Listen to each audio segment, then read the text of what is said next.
जय जय शनि महाराज। आज की इस वीडियो में हम शनि देव की कथा श्रवण करेंगे। प्राचीन काल में अवंती नाम का एक विशाल समृद्ध और न्याय प्रिय राज्य था। उस राज्य के राजा विक्रम सिंह अपने साहस, दया और बुद्धिमत्ता के लिए प्रसिद्ध थे। राज्य में शांति थी, प्रजा सुखी थी और देवताओं तक की न्यायों की चर्चा होती थी। इसी समय एक दिन स्वर्गलोक में 9 ग्रहों के बीच एक अनोखी बहस छिड़ गई। हर ग्रह अपने प्रभाव को सबसे महान सिद्ध करने में लगा था। सूर्य देव बोले, मेरा प्रकाश न हो तो जीवन ही कैसा है, मैं प्रधान ग्रह हूँ। चंद्रदेव मुस्कुरा पड़े, और यदि मेरा शीतलता प्रकाश न हो तो मन, अब भावनाएं और बुद्धि कहाँ रहेगी। मंगल, बुध, बृहस्पति, शुक्र सब अपने अपने प्रभाव का बखान करने लगे। सभी बड़े जोर से अपनी अपनी महिमा का वर्णन कर रहे थे, लेकिन शनि देव चुपचाप बैठे रहे। उनका मन सभी को खटक रहा था। शुक्र देव बोले, हे शनि, आप क्यों चुप हैं? कहीं आपको लगता है कि आपका प्रभाव हम सबसे कम है? शनि देव शांत स्वर में बोले, मैं तो कर्म का नियता हूँ। मेरा प्रभाव सबसे अधिक कठिन परंतु सबसे अधिक न्यायपूर्ण है। जो व्यक्ति जिस कर्म का अधिकारी होता है, मैं उसे वही देता हूँ, न अधिक देता हूँ न कम देता हूँ। उनकी बातें सुनते ही मंगल देव बोले, पर भाई शनि, तुम्हारी दृष्टि जहाँ पड़ती है वहाँ तो अनिष्ट ही होता है, इससे लोग तुमसे डरते हैं। शनि देव ने गहरी सांस ली। डरते वे लोग हैं जो अनुचित कर्म करते हैं, परंतु जिसने सत्य और धर्म का पालन किया है उसे मेरे प्रभाव से क्यों भय रहेगा।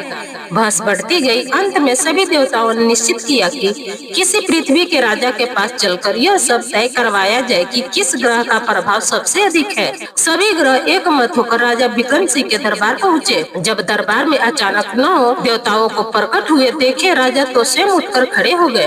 राजपुरोहित ने हाथ जोड़कर कहा, महाराज, ये 9 ग्रह देवता हैं, अतिथि रूप में आपके दरबार में आए हैं। राजा ने विनम्रता पूर्वक स्वागत किया और पूछा, हे देवताओं, आज आपके आने का कारण क्या है? सूर्यदेव आगे आए। राजन, हम सब जानना चाहते हैं कि इन 9 ग्रहों में से सबसे श्रेष्ठ किसे माना गया है? आप न्याय प्रिय हैं, इसलिए आपका निर्णय स्वीकार होगा। राजा असमंजस में पड़ गए। कौन बड़ा कौन छोटा, यह तो देवताओं का विषय था, परंतु निर्णय देना ही पड़ता। राजा ने ध्यान पूर्वक सभी ग्रहों को देखा। सूर्य का तेज, चंद्रमा का सौम्य प्रकाश, बृहस्पति का विशालता, शुक्र की आभा और मंगल का पराक्रमी रूप सब मनमोहक थे। जब उनकी नजर शनि देव पर पड़ी तो शनि का गहरा नीला स्वरूप और धीमा परंतु गंभीर तेज देखकर वे कुछ असहज हुए। राजा ने कुछ सोचकर कहा, सूर्य देव, आप तो सभी के पिता समान हैं। आपके प्रकाश से ही सृष्टि चलती है, अतः मेरी दृष्टि में आप ही सबसे महान हैं। इतना सुनते ही शनि देव नीचे देखने लगे।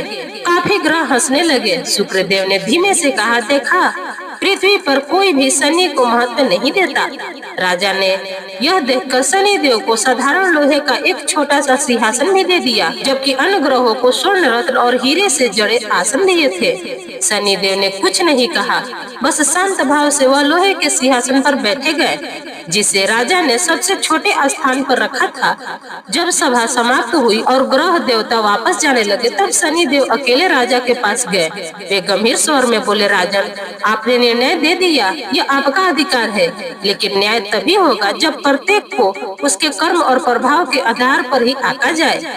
आपने मुझे छोटा कहकर लोहे का सिंहासन दिया, यह आपका निर्णय था, लेकिन अब मैं एक साधे साथी का प्रभाव आपके जीवन में दे रहा हूँ। यह कोई दंड नहीं, सिर्फ सीख है। राजा ने हंसते हुए कहा, हे देव, मैं तो आपका भक्त हूँ, आप मुझसे कैसे रुष्ट हो सकते हैं? शनि देव ने शांत भाव में उत्तर दिया, भक्त वही होता है जो विनम्रता से सबको सम्मान दे।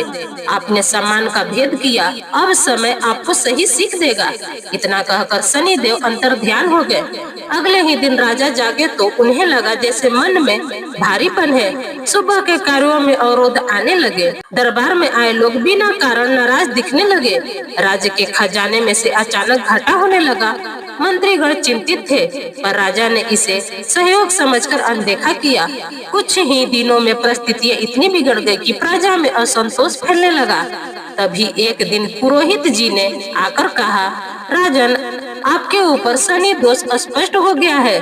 जब तक इसका निवारण नहीं होता आपको राजमहल से बाहर रहकर तब करना चाहिए। राजा ने मन भारी होकर महल छोड़ दिया। एक समय का वैभव अब दूर की स्मृति बन चुका था। वे साधारण वस्त्र पहनकर एक व्यापारी के घर के बाहर आश्रय लेने लगे। व्यापारी का घर भव्य था और वह राजा को पहचानता नहीं था। उसने राजा को एक कमरे में रहने दिया। कमरे में एक दीवार पर लकड़ी की एक मजबूत खूंटी लगी थी। रात को राजा ने अपना कमंडल उस खूंटी पर टांग दिया, मगर जैसे ही राजा ने हाथ हटाया खूंटी स्वयं दीवार से निकलकर नीचे गिर पड़ी। राजा चकित रह गए। सुबह व्यापारी कमरे में आया और खूंटी टूटी देखकर गुस्से में भर गया। इसकी कीमत 100 स्वर्ण मुद्राएं है। तुमने इसे कैसे तोड़ा? अवश्य तुम चोर हो। राजा ने समझाया, हे व्यापारी, मैंने जानबूझकर कुछ नहीं किया, खूंटी खुद ही गिर गई है। पर व्यापारी ने एक न सुनी। नगर में घोषणा करा दी, यह व्यक्ति चोर है, इसे दंड दिया जाए। लोग राजा को पकड़कर नगर के कोतवाल के पास ले गए। कोतवाल ने कहा, चोरी का जुर्म सिद्ध है, इसे कारावास में डाल दो। राजा के मन में एक अजीब पीड़ा उठी। जिस राजा ने सदैव न्याय दिया था, आज वह स्वयं अन्याय का शिकार था। उन्होंने अपने हथेलियों को देखा और दर्द से भरकर बोले, हे शनिदेव, यह सब आपकी परीक्षा है, मैं इसे भी स्वीकार करता हूँ। उसी रात कोतवाल को स्वप्न में एक दिव्य स्वर सुनाई दिया। राजा विक्रम सिंह निर्दोष है, उनके ऊपर 7.5 का अंतिम चरण है, वह बीतते ही वह सब स्पष्ट हो जाएगा। स्वप्न देखकर कोतवाल घबरा कर उठा और तुरंत राजा के पास पहुंचा। उसे अचानक राजा की पहचान हो गई। वो घुटनों पर गिर पड़ा। क्षमा प्रार्थी हूँ राजन, मैं आपको पहचान नहीं पाया। सुबह होते ही नगर में घोषणा हुई कि राजा को चोरी के आरोप से मुक्त किया जाए। व्यापारी भी राजा से क्षमा मांगने आया। राजा ने मुस्कुराकर कहा, कर्म से ही फल मिलता है, तुमने जैसा समझा वैसा व्यवहार किया, इसमें तुम्हारी कोई गलती नहीं है। उसी समय आकाश में घनघोर बादल छा गए। एक तेज प्रकाश प्रकट हुआ और उसमें स्वयं शनिदेव प्रकट हुए। शनिदेव ने राजा से कहा, राजन, अब आपकी परीक्षा पूर्ण हुई। आपने अपमान सहा, अन्याय सहा, परंतु विनम्रता और सत्य नहीं छोड़ा। यह शनि की 7.5 का असली उद्देश्य यही है कि मनुष्य को उसके अहंकार से मुक्त किया जाए। राजा ने हाथ जोड़कर कहा, देव, मैं समझ गया, आपने जो भी दिया है वह मेरे लिए ही एक सीख थी। शनिदेव मुस्कुराए और बोले, आज मैं तुम्हें वह फल देता हूँ जो केवल धैर्यवानों को मिलता है, समृद्धि और कीर्ति। अब आप अपने राज लौटे, आपके राज्य में और अधिक सुख, समृद्धि और प्रजा कल्याण होगा। शनिदेव ने अपना हाथ उठाया, क्षण भर में राजा का रूप दिव्य हो उठा। उनके वस्त्र फिर से राजसी हो गए, उनके मुख पर तेज चमकने लगा। ग्रहों में फिर से वही सभा बुलाई गई। अब राजा ने विनम्र स्वर में कहा, हे देवगण, प्रत्येक ग्रह महान है। सूर्य का तेज, चंद्रमा का शीतलता, बृहस्पति का ज्ञान, मंगल का पराक्रम, शुक्र का सौंदर्य, इन सब के साथ शनि देव का न्याय और कर्म फल सबसे महत्वपूर्ण है। कोई भी छोटा या बड़ा नहीं, हर एक का अपना महत्व है। 9 ग्रह प्रसन्न हुए। शनि देव ने राजा को आशीर्वाद दिया और अंतर ध्यान हो गए। शनि देव की कथा हमें यह सिखाती है कि अहंकार पतन का कारण है। शनि देव न्याय प्रिय है, दंड देने वाले नहीं, सुधारने वाले हैं। धैर्य, सत्य और विनम्रता से हर परीक्षा पार की जा सकती है। कर्म ही मनुष्य का सच्चा साथी है। तो ये मेरा कथा बस यहीं तक का था। कैसा लगा आपको मेरा कथा, ये बताने के लिए कमेंट बॉक्स में जरूर कमेंट करिएगा। अगर आपको मेरा कथा पसंद आता है तो प्लीज आप मेरे वीडियो को एक लाइक कर दीजिएगा। चैनल पर पहली बार आए हैं तो चैनल को भी पक्का सब्सक्राइब कर दीजिएगा, क्योंकि दोस्तों आपका एक लाइक हमें बहुत हिम्मत और प्रेरणा देती है आगे की वीडियो बनाने के लिए। फिर मिलते हुए एक नए वीडियो के साथ, तब तक जहाँ भी रहिए खूब खुश रहिए, स्वस्थ रहिए। धन्यवाद।